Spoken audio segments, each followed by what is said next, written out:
எல்லாருக்கும் பேசலாம். நான் கொஞ்ச நாள் தான் அன்பின் ஜபாத்துக்கு வந்துட்டு இருக்கேன். நான் தப்பான வழிக்கு போக வேண்டியது, ஆனா ஏசப்பா என்னை அன்பின் ஜபாலயத்துக்கு வர வச்சாங்க. அதே போல ஏசப்பா வந்துட்டு நான் எனக்கு எங்கேயும் கிடைக்காத பாசத்தை ஏசப்பா வந்துட்டு அன்பின் ஜபாலயத்துல கிடைக்க வச்சாங்க. அதுக்கு ஏசப்பாக்கு நன்றி. எல்லாருக்கும் நான் இங்க வந்து 6 months ஆகுது. அன்பின் ஜெபாலயத்துக்கு வந்து இங்க நிறைய அற்புதங்கள் நடந்துச்சு.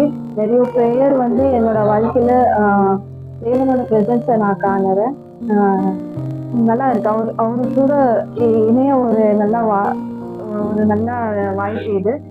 வாங்க இன்னும் நிறைய விஷயம் கத்துக்கலாம். இந்த வருஷத்துல எனக்கு என் தேவன் ஒரு வாக்கு தத்துவத்தை தந்திருக்காரு. அது இந்த வருஷம் முடிவுக்குள்ள நான் சாட்சியா இந்த இடத்துல நான் சொல்ல போறேன். தேவன் இன்னும் நிறைய அதிசயத்தை என் வாழ்க்கையில செய்வாரு, உங்க வாழ்க்கையிலயும் செய்வாரு. எல்லாருக்கும் முதலாக பேசலாம். நான் இந்த அன்பின் ஜெபாலயத்துக்கு வந்து 3 வருஷமா வந்துக்கிறேன். இந்த 3 வருஷத்துல நான் ரொம்ப சேஞ்ச் ஆகிக்கிறேன். இந்த அன்பின் ஜெபாலயத்துல வந்து நிறைய வார்த்தை மூலியமா நான் ரொம்ப யோசிச்சுட்டு ரொம்ப ரொம்ப மாறி இருக்கிறேன். இந்த மாற்றத்தினால என் பிள்ளைகளும் மாறி இருக்குது. இன்னும் மேல மேல நான் இந்த அன்பின் ஜெபாலயத்துல வந்து இன்னும் நிறைய கத்துக்கணும்னு நான் நினைக்கிறேன். அது ஸ்தோத்திரம்.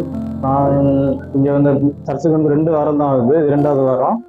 ஸோ பட் இங்கே எல்லாமே 2 வாரத்துல எல்லாம் ஃபேமிலி மாதிரி ஆகிட்டாங்க. ப்ரேயர் எல்லாம் நல்லா இருக்கு, நல்ல ஆவிக்குரிய இருக்கும். இன்னும் ஆண்டவருக்குள்ள வளரணும்னு நல்ல ஒரு இன்ஸ்பிரேஷனாக இருக்கு. நான் வந்து இங்க அன்பு ஜபத்துல அன்பு ஜபத்துல முதல் நான் வந்தப்போ ஒரு வார்த்தை ஒரு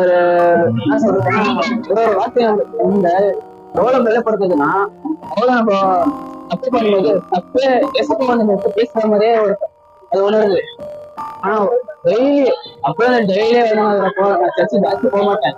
ஒரு நாள் போயினா 2 வாரம் அந்த மாதிரி இருப்பேன். ஆனா இந்த சர்ச்சுக்கு வந்தப்போ டெய்லி சர்ச்சிலேயே இருக்க வந்து நான் ஒரு வார்த்தையை நம்ம வெளிப்படுத்துற மாதிரி வந்து நம்ம இந்த வார்த்தையால நம்ம எடுவேல சாதிக்கலாம், என் கூட இருக்கிறேன்னு சொல்லிட்டு ஒரு நம்பிக்கை வருது. ஆனா இந்த இதுல என்ன கத்துக்கோறேன்னா, ஏதோ ஒரு தப்பு பண்ணும்போதும் இந்த சபையை ஏசப்போட வார்த்தை என் கூட இருக்குன்னு சொல்லிட்டு நான் விசுவாசிக்கிறேன்.